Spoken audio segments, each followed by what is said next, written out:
Today is Monday, August 26th, 2024, day 26 of LiveHard Phase 2.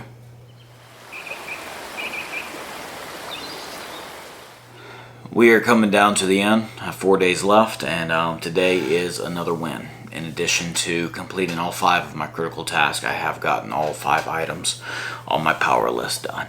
So today is a win. Let's go through it. I weighed in today at 223 pounds, so it's not unusual for me. After getting down to kind of go up a little bit, and then it should drop in a few days. Again, I'm hoping to hit that target of being below 220 by the end of phase 2. We'll see. Took my progress picture first thing. Got that done. I finished my gallon of water. My first quart was at 10:21 this morning. Second quart at 1:04. Third quart at 5:22, and fourth quart of water at 7:11 this evening. It's a little after 11 right now, so got my water done earlier than I have done previously the last little bit. To my knowledge, I have maintained my diet. I actually had a third cup of coffee. That was 3, 10, 18. I believe I had somewhere then around 26 grams of carbs today. So not bad at all. Maintained my diet, so that's item number 3. Sorry, I'm getting tired. I've done 2 45-minute workouts. First one was exclusively outside at 8:25. That was the ruck with my pack. And then the second one was, it started inside and then went outside, since it's a day that I'm doing core.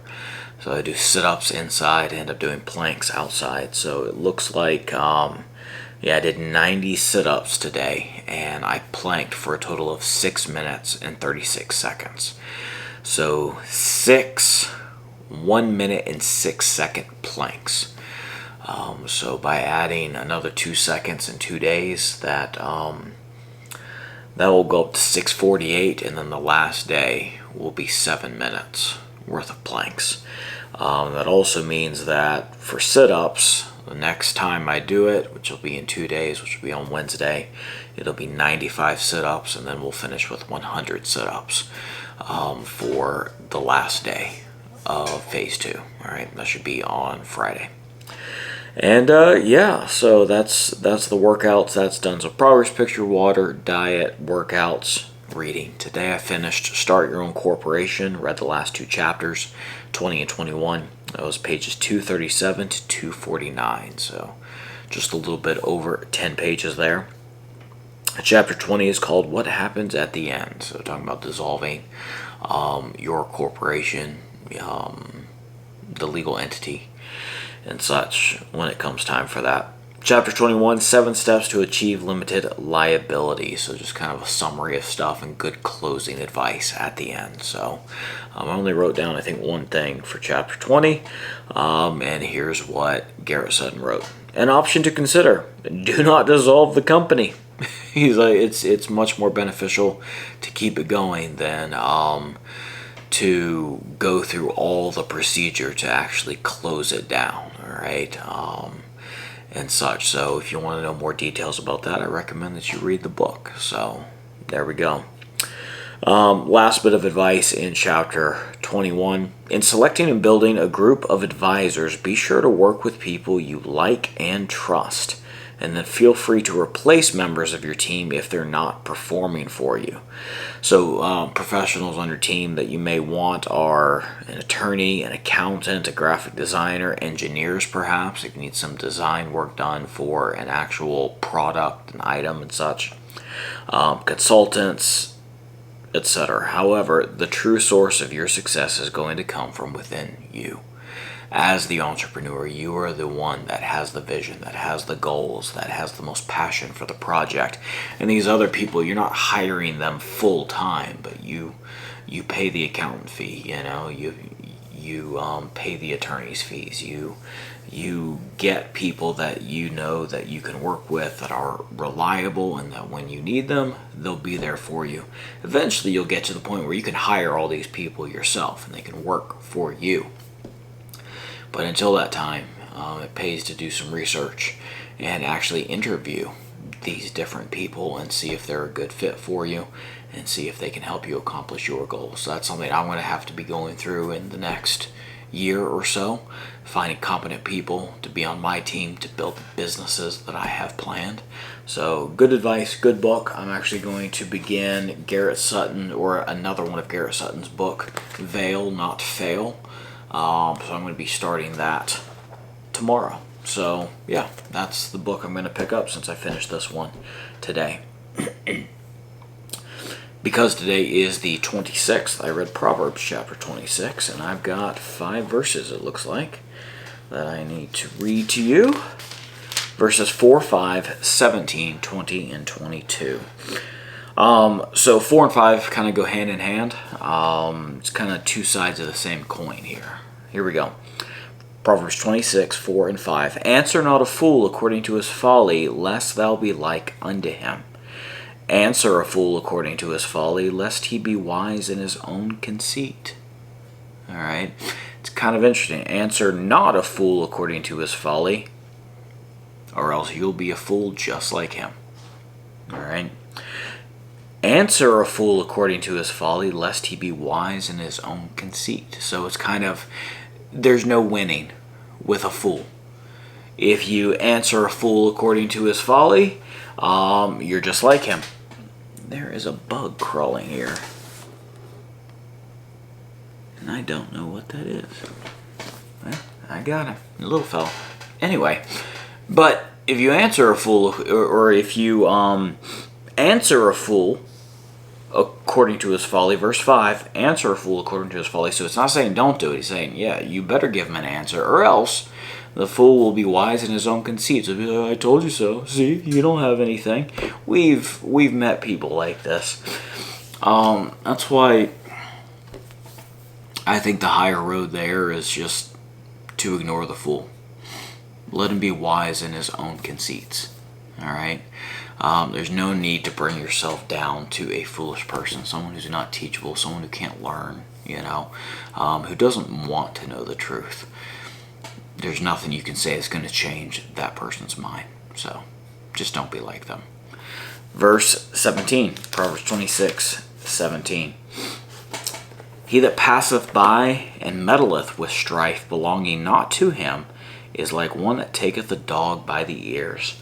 There were a couple verses, a couple proverbs in this chapter that remind me of things from when I was younger. I remember we got a puppy one time. I was a teenager, maybe middle school, early high school, and me and my dad, we were playing with the dog outside, and my dad's like, "Watch this," and he grabbed the dog by the back of the ear and kind of tugged on it. And little puppy, it was a German Shepherd, did not like that. And tried to bite my dad and everything. It was just a puppy, so it was, it didn't hurt. My dad's like, there's a proverb.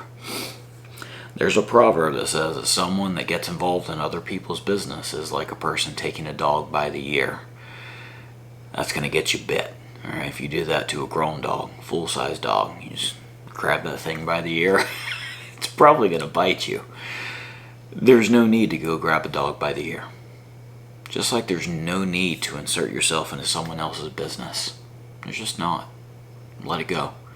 If you're not part of the problem or part of the solution, you have no business being involved in it. All right? Good proverb there.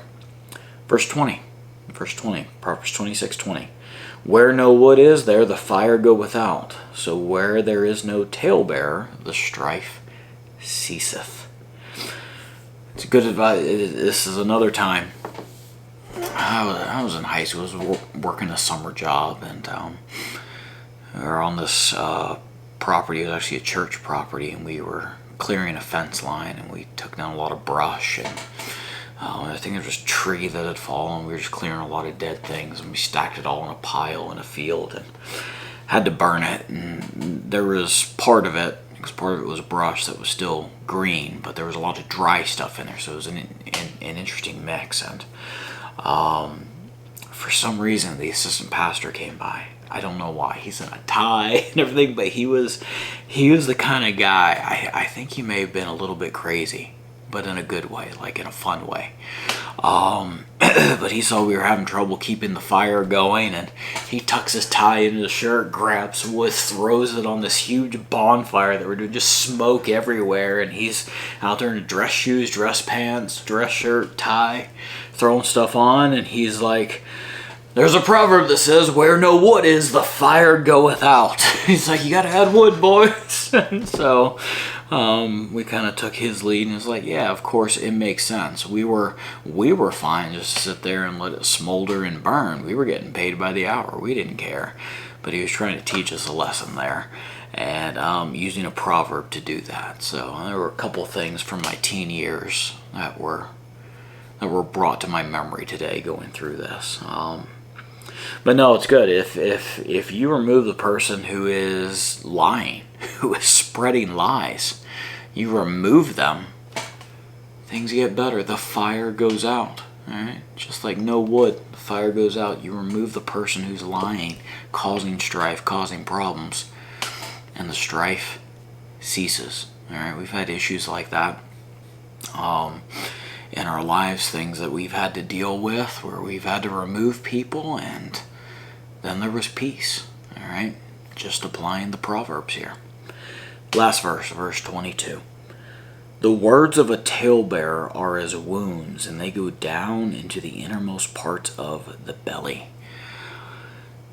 It's interesting, when someone is lying about someone, or just putting doubt, in your mind about someone, about something someone did, something in their character, whatever else, a talebearer, they'll tell you this.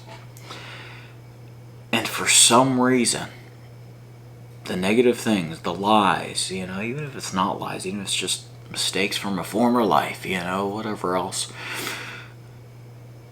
you being told that about a person, whenever you interact with that person, whenever you talk with that person that the story was told about, no matter how good they come across, no matter how good they seem, you're always going to remember the thing that the talebearer told you. Do you know what I'm talking about? It's just always going to just slightly skew, slightly taint your opinion about that person because of some of the negative words that people have said. That's where it said they go down to the innermost parts of the belly. All right, you remember them. They go deep. That's why it's very important to be careful what you say. Don't spread gossip. Don't tell lies. Don't be a busybody. Be quiet. It's something a lot of us could learn. So yeah, those are the Proverbs. Only got a few more to go. Just like we just have a few more days to go with phase 2. For the after action report, sustain 100% completion rate. I'd like to improve my wake up time. I did wake up earlier today, woke up at 6:30, so I plan to get up tomorrow around 6. So pretty standard stuff. It's actually kind of hard to think about things to improve and sustain and whatever. Like, I feel like I'm doing a good job and I'm getting all my stuff done and I'm not wasting time, whatever else. So it's, I don't know, maybe on like a weekly basis, kind of reflect on the week. What would you like to sustain? What would you like to improve, change, things like that? I don't know. That might be a better thing for this. And then the last 3 items: no alcohol, check. No cheating on the diet, check. And no excuses, check. All right. So that's all for today. Thank you so much for joining me for these daily check-ins. I pray that you're blessed. Bye.